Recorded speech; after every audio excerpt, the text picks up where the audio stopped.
नमस्कार दोस्तों, मैं हूं आपका बंशी और आप सुन रहे हैं हॉरर कहानी, वो भी मेरी जुबानी। तो मेरे प्यारे दोस्तों या फिर मेरे वह साथी जो अंधेरे में छिपे राज जानने की हिम्मत रखते हैं, आप सभी का बंशी की दुनिया में स्वागत है। आज मैं आपको एक ऐसी कहानी सुनाने जा रहा हूं जो सिर्फ कहानी नहीं बल्कि सच्चाई और डर के बीच की एक पतली सी लकीर है। वह लकीर जिसे पार करते ही शायद वहां से वापस लौट पाना किसी के लिए भी मुमकिन ना हो। तो क्या आप तैयार हैं बंशी की इस दुनिया के खौफ और डर से भरे समुद्र में गोते लगाने के लिए? क्योंकि आज की रात अंधेरे में कुछ ऐसा होने वाला है जो बार बार आपका नाम पुकार रहा है और आपके पास भागने का कोई भी रास्ता नहीं है। लेकिन अगर कहानी सुनते सुनते आपकी दिल की धड़कनें तेज हो जाएं या कहीं से अजीब सी आवाजें सुनाई दें, तो घबराना मत, क्योंकि आप अकेले नहीं हैं, बल्कि इस डर और खौफ के सफर पर हम सब आपके साथ हैं। लेकिन इससे पहले कि कहानी शुरू हो, अगर आप इस डर को हर रात अपने करीब लाना चाहते हैं तो हमारे इस चैनल को सब्सक्राइब जरूर कर लें और आज की इस वीडियो को लाइक करके बताइए कि आप इस डरावनी दुनिया का हिस्सा बनने के लिए कितने उत्सुक हैं। तो चलिए कदम रखते हैं उस दरवाजे के पार जहां हर सवाल के पीछे छुपा है एक नया खौफ। दोस्तों, आज की हमारी कहानी रेवेंसवुड की रहने वाली एक बहन की है जिनका नाम एमिली कार्टर है। तो चलिए अब यह कहानी एमिली बहन के पॉइंट ऑफ व्यू से सुनते हैं। यह सब एक ठंडी बरसाती अक्टूबर की शाम को शुरू हुआ।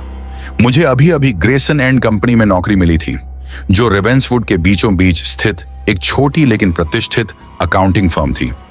दफ्तर एक पुरानी 3 मंजिला ईंट की इमारत में था जो मेपल और 5वीं स्ट्रीट के कोने पर स्थित था।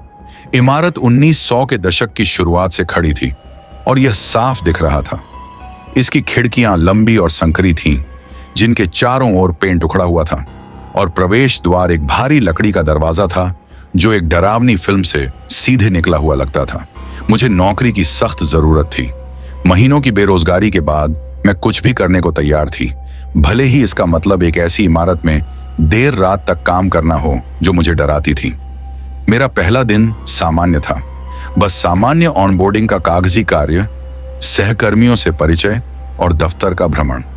लेकिन जैसे जैसे दिन बीतते गए मुझे कुछ अजीब चीजें नजर आने लगीं। पहली घटना मेरी तीसरी रात को हुई।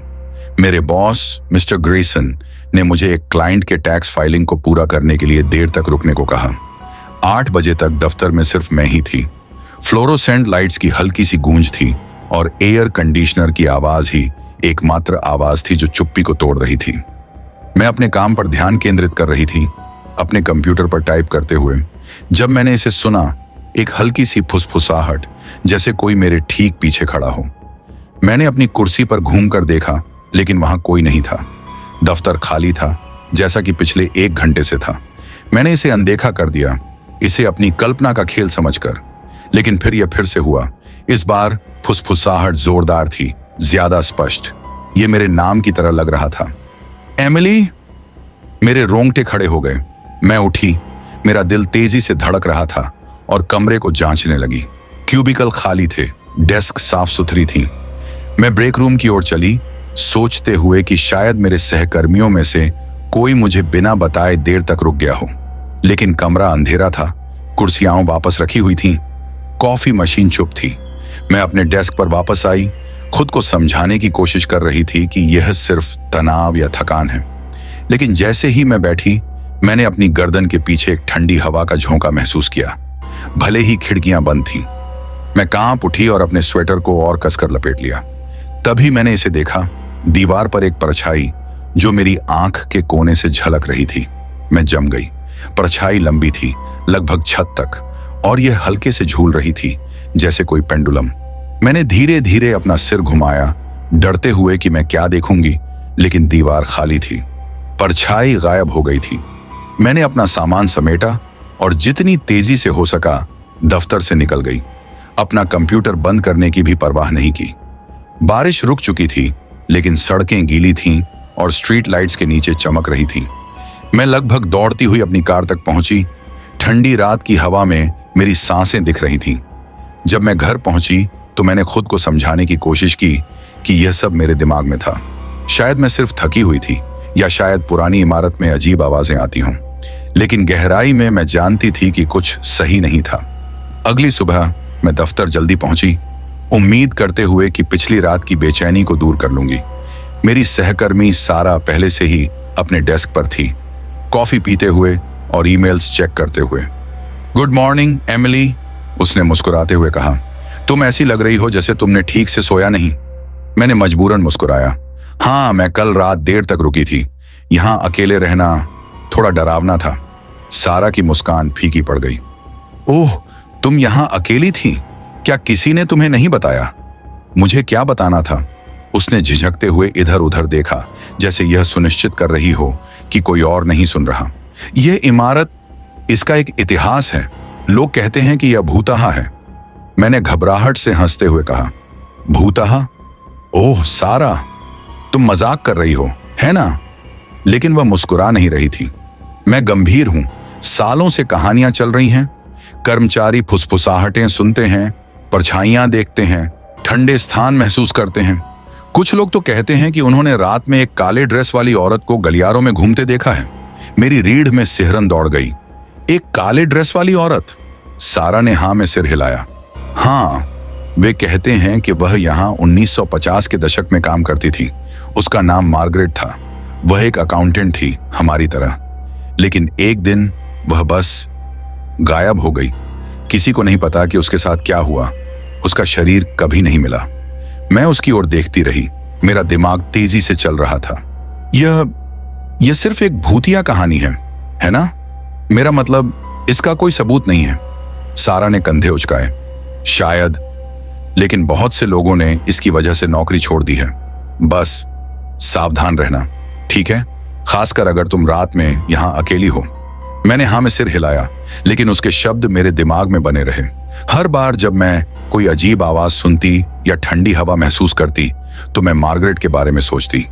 जब काम का दिन खत्म हुआ तो मैं बेचैन थी। उस रात मैंने फिर से देर तक रुकने का फैसला किया।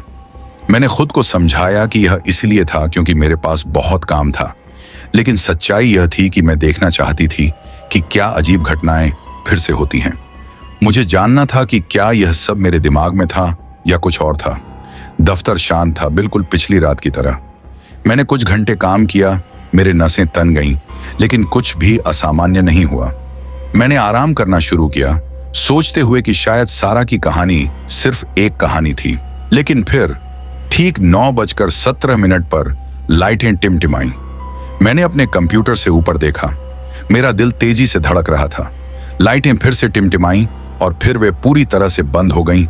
दफ्तर को अंधेरे में डुबो दिया। मैंने अपना फोन ढूंढा, फ्लैशलाइट चालू की, लेकिन रोशनी कमजोर थी और मेरे आसपास की जगह को मुश्किल से रोशन कर रही थी। तभी मैंने इसे सुना, एक नरम लयबद्ध खटखटाहट, जैसे कोई डेस्क पर दस्तक दे रहा हो। आवाज दफ्तर के दूसरे छोर से आ रही थी, फाइलिंग कैबिनेट के पास। मैं उठी, मेरे पैर कांप रहे थे और अपना फोन उस दिशा में घुमाया। हेलो, मैंने आवाज लगाई। मेरी आवाज कांप रही थी। क्या कोई है? खटखटाहट रुक गई। एक पल के लिए सन्नाटा छा गया। फिर मैंने कदमों की आवाज सुनी। धीमे, सोचे समझे कदम मेरी ओर आ रहे थे। मैं पीछे हटी। मेरी सांसें छोटी, घबराई हुई थीं।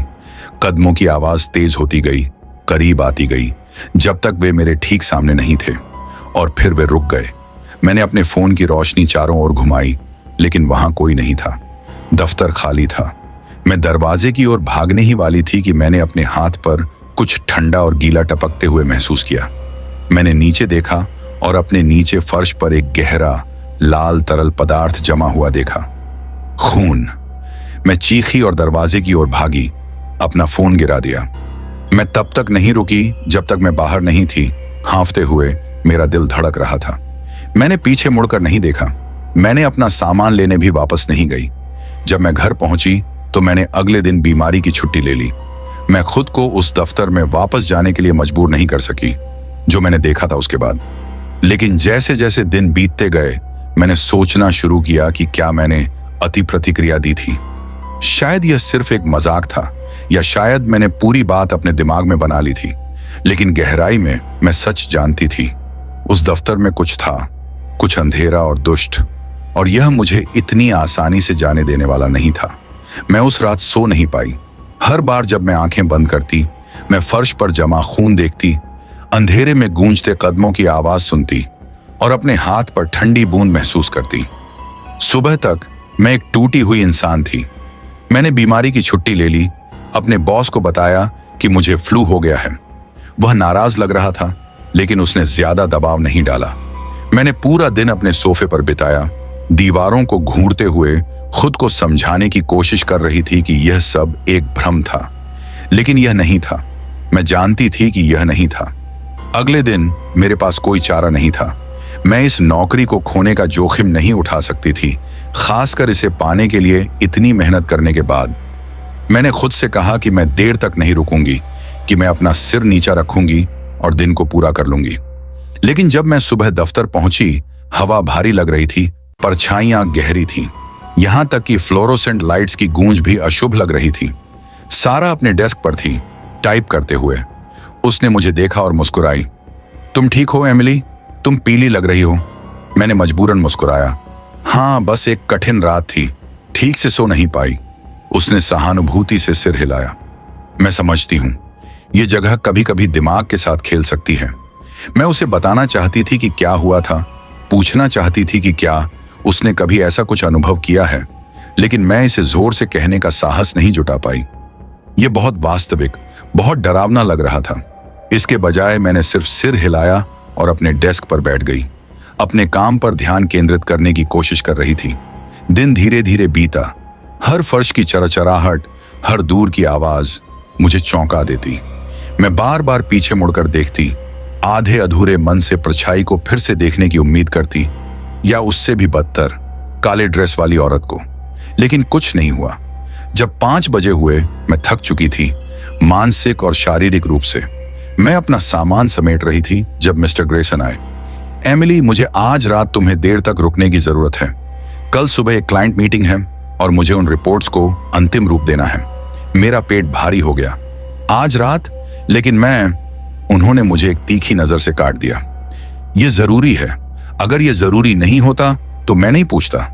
मैं बहस करना चाहती थी, उन्हें बताना चाहती थी कि मैं नहीं रुक सकती, लेकिन मैं अपनी नौकरी खोने का जोखिम नहीं उठा सकती थी। इसलिए मैंने अनिच्छा से सिर हिलाया और वापस बैठ गई, मेरे हाथ कांपते हुए, लैपटॉप खोलते हुए। दफ्तर जल्दी खाली हो गया। 6 बजे तक सिर्फ मैं और सारा बची थी। उसने अपना कोट उठाते हुए मेरी ओर देखा। तुम फिर से देर तक रुक रही हो? मैंने सिर हिलाया, आकस्मिक लगने की कोशिश करते हुए। हाँ, बस कुछ रिपोर्ट्स खत्म कर रही हूं। उसने झिझकते हुए मेरे डेस्क की ओर कदम बढ़ाए। सुनो एमिली, अगर तुम कुछ अजीब सुनो या देखो तो बस चली जाना, ठीक है? इसे समझने के लिए नहीं रुकना। मैं उसकी ओर देखती रही, मेरा दिल तेजी से धड़क रहा था। तुम्हारा क्या मतलब है? उसने इधर उधर देखा, अपनी आवाज धीमी करते हुए। मैंने चीजें सुनी हैं, देखी हैं। ये जगह, ये सही नहीं है, बस सावधान रहना। इससे पहले कि मैं जवाब देती, वह मुड़ी और चली गई, मुझे दफ्तर में अकेला छोड़कर। घंटे धीरे धीरे बीतते गए। मैंने अपने काम पर ध्यान केंद्रित करने की कोशिश की, लेकिन हर छोटी सी आवाज मुझे चौंका देती। दीवार पर लगी घड़ी की टिक टिक जोरदार थी। हर सेकंड एक अनंत काल की तरह लग रहा था। 8 बजे तक मैं बेचैन थी, मेरे नसें तन गईं। तभी लाइटें टिमटिमाई। मैं जम गई, मेरी उंगलियां कीबोर्ड पर ठहर गईं। लाइटें फिर से टिमटिमाई और फिर पूरी तरह से बंद हो गईं। दफ्तर को अंधेरे में डुबो दिया। मेरा दिल तेजी से धड़कने लगा और मैंने अपना फोन ढूंढा, फ्लैशलाइट चालू की। रोशनी कमजोर थी, लेकिन यह मेरे आसपास की जगह को मुश्किल से रोशन कर रही थी। मैं उठी, मेरे पैर कांप रहे थे। हेलो, मैंने आवाज लगाई। मेरी आवाज कांप रही थी। क्या कोई है? कोई जवाब नहीं था, सिर्फ सन्नाटा। मैंने एक कदम आगे बढ़ाया, फ्लैशलाइट को कमरे में घुमाते हुए। सब कुछ सामान्य लग रहा था, लेकिन हवा भारी और ठंडी लग रही थी। मैं फ्लैशलाइट की रोशनी में अपनी सांस देख सकती थी। और फिर मैंने इसे सुना, एक नरम लयबद्ध खटखटाहट, ठीक पहले की तरह। यह गलियारे से आ रही थी, सीढ़ियों के पास। मैंने गला सूखा हुआ महसूस किया और आवाज की ओर एक कदम बढ़ाया। हेलो, मैंने फिर से आवाज लगाई। मेरी आवाज मुश्किल से फुसफुसाहट थी। खटखटाहट रुक गई। एक पल के लिए सन्नाटा छा गया। फिर मैंने कदमों की आवाज सुनी, धीमे, सोचे समझे कदम, मेरी ओर आ रहे थे। मैं पीछे हटी, मेरी सांसें छोटी, घबराई हुई थीं। कदमों की आवाज तेज होती गई, करीब आती गई, जब तक वे मेरे ठीक सामने नहीं थे, और फिर वे रुक गए। मैंने अपने फोन की रोशनी चारों ओर घुमाई, लेकिन वहां कोई नहीं था। दफ्तर खाली था। मैं दरवाजे की ओर भागने ही वाली थी कि मैंने अपने हाथ पर कुछ ठंडा और गीला टपकते हुए महसूस किया। मैंने नीचे देखा और अपने नीचे फर्श पर एक गहरा लाल तरल पदार्थ जमा हुआ देखा। खून। मैं चीखी और दरवाजे की ओर भागी, अपना फोन गिरा दिया। मैं तब तक नहीं रुकी जब तक मैं बाहर नहीं थी। हांफते हुए मेरा दिल धड़क रहा था। मैंने पीछे मुड़कर नहीं देखा। मैंने अपना सामान लेने भी वापस नहीं गई। जब मैं घर पहुंची तो मैंने अगले दिन बीमारी की छुट्टी ले ली। मैं खुद को उस दफ्तर में वापस जाने के लिए मजबूर नहीं कर सकी जो मैंने देखा था उसके बाद। लेकिन जैसे जैसे दिन बीतते गए, मैंने सोचना शुरू किया कि क्या मैंने अति प्रतिक्रिया दी थी। शायद यह सिर्फ एक मजाक था, या शायद मैंने पूरी बात अपने दिमाग में बना ली थी। लेकिन गहराई में मैं सच जानती थी। उस दफ्तर में कुछ था, कुछ अंधेरा और दुष्ट, और यह मुझे इतनी आसानी से जाने देने वाला नहीं था। हाँ तो दोस्तों, यह थी हमारी आज की कहानी। आपको कैसी लगी यह आप मुझे कमेंट बॉक्स में कमेंट करके जरूर बताएं। अब मैं उन लोगों का नाम लेने जा रहा हूं जिन्होंने पिछली कहानी फेसबुक और यूट्यूब पर सुनने के बाद कमेंट करके अपना नाम और जगह बताई थी। तो सबसे पहले हैं रामेश जी सालवी है दंतेड़ी से, राकेश जी सालवी है चितांबा से, अमना जी है बवाली से, गोविंद सिंह जी हैं भीलवाड़ा से, और सबसे लास्ट में जगदीश जी सालवी है करेड़ा से। ये थे उन लोगों के नाम जिन्होंने पिछली कहानी पर कमेंट करके हमें बताया कि वह कहां से कहानी सुनते हैं। अगर किसी का भी नाम छूट गया हो तो वह कमेंट करके बताएं। अगली कहानी में उनका नाम जरूर लिया जाएगा। मैंने पूरी कोशिश की है कि किसी का भी नाम ना छूटे। अगर आपने अब तक चैनल को सब्सक्राइब नहीं किया है तो जल्दी से चैनल को सब्सक्राइब कर लीजिए, और फेसबुक पर हमें फॉलो करना बिल्कुल ना भूलें। आपका यह छोटा सा सहयोग मेरे लिए बहुत ज्यादा मायने रखता है। ठीक दोस्तों, चलता हूं, फिर मिलेंगे एक मजेदार कहानी के साथ।